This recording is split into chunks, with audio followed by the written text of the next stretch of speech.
ETF index mutual funds నేర్చుకుని stock మార్కెట్లో రాణించాలనుకుంటున్నారా? వెంటనే ఈ నెంబర్కి కాల్ చేయండి.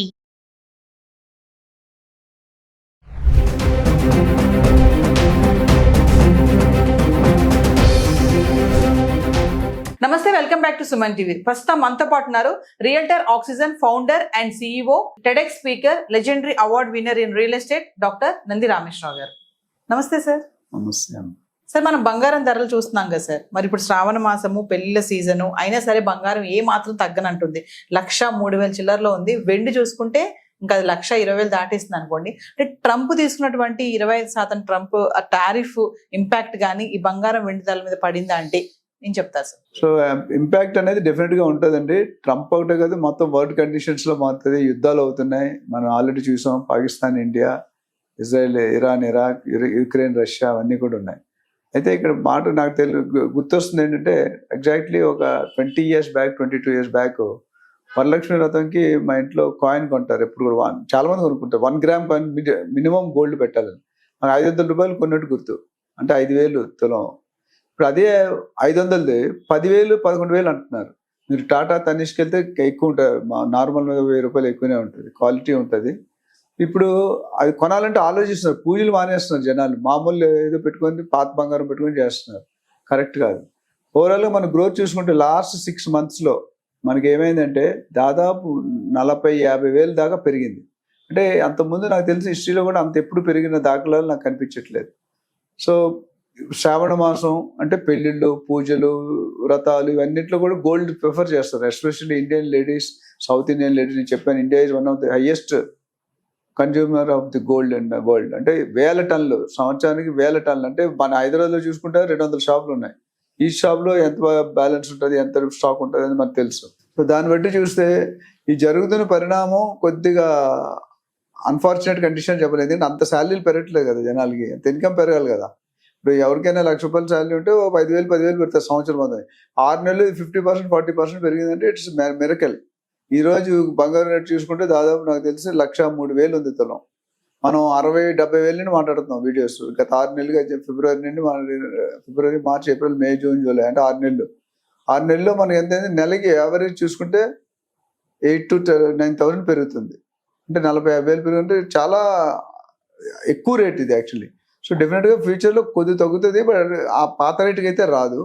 అదేవిధంగా సిల్వర్ చూసుకుంటే కనుక మీరు 1,25,000 అంటున్నారు. అంటే never in the history it happened.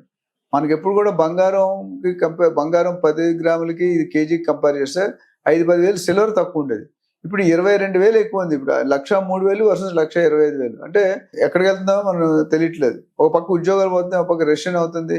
అమెరికాలో ప్రెసిడెంట్ మోడీ తాలూకా నిర్ణయాలు, లే ఆఫ్లు, వీసా ప్రాసెస్, ఇమిగ్రేషన్ టైట్ చేయడం, మ్యానిపులేట్ చేసి పంపించడం, ఇవన్నీ కూడా వరల్డ్ రెసిషన్, అట్లనే సెంట్రల్ రిజర్వ్స్ నిధులు రిలీజ్ చేసినప్పుడు ఎకనామిక్ కండిషన్స్ ఆఫ్ యుఎస్లో ఎప్పుడు కూడా పెద్ద ఆయన ఏమంటారు, మోడీ గారు అదంటే, మోడీ గారు ఏమంటారు, రేవంత్ రెడ్డి గారు అదంటారు. అంటే ఇట్స్ చైన్ ప్రాసెస్.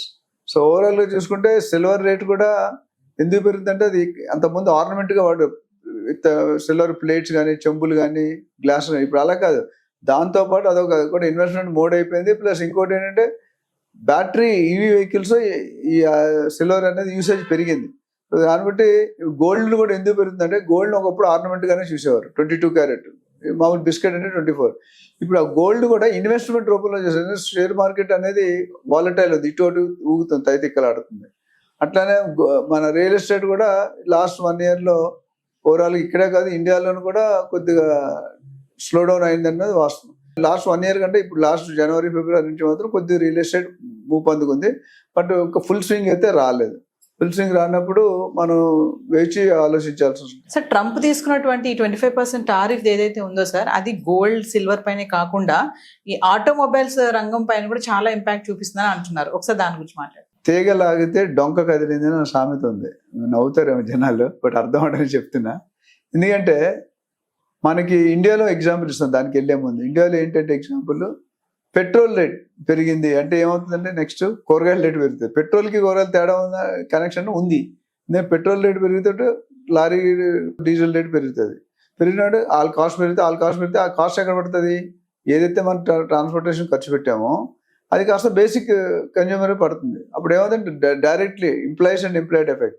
సో ఓవరాల్గా చూసుకుంటే ఈ 25% అంటే 1/4 ఆఫ్ ది కాస్ట్.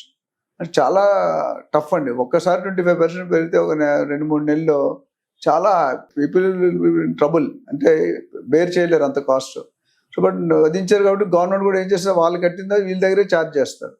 సో ఒక దగ్గర స్విచ్, ఇంట్లో స్విచ్ చేస్తే ఒకటిలో లైట్ వెళ్తుందని చెప్తే ఒకటిలో లైట్ అంటే స్విచ్ ఇక్కడ ఉంటుంది. స్విచ్ చేంజ్ అమెరికాలో ఉంది, ఎఫెక్ట్ చేంజ్ ఇండియాలో ఉంది, ఇట్లా మిగతా కంట్రీలు కూడా ఉంటుంది.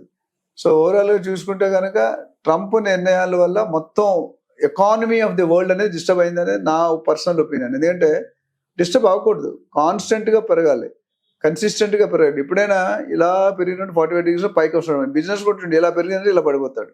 ఇక్కడ కూడా ఏమవుతుంది, 2500 దడ పుట్టిస్తాడు. అంటే 50% చేస్తా 100% చేసి ఎవరు కొండ మానేస్తాడు అమెరికాలో.